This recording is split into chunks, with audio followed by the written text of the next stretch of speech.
Developments after this SWAT standoff. It happened in a DeKalb County cul-de-sac. It turned deadly.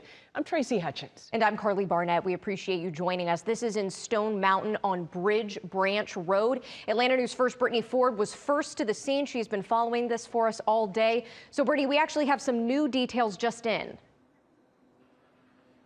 Well, caller, we do. Authorities tell us that this all started after the suspect got into some sort of argument with his landlord and roommate inside of this home you see right there. That's when authorities say that the suspect fired multiple shots, threatening to shoot anyone who tried to leave. Now that prompted this, what you see right there, a very frantic situation where SWAT teams were seen swarming this entire neighborhood. Now this all unfolded around 8:30 this morning. Officers were able to get the 4 people inside out safely.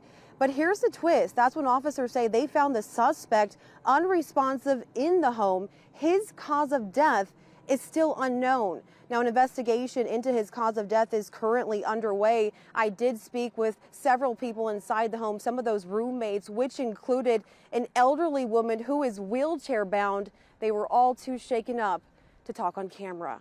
We're live in DeKalb County. Brittany Ford, Atlanta News First. Still more details to come on that one.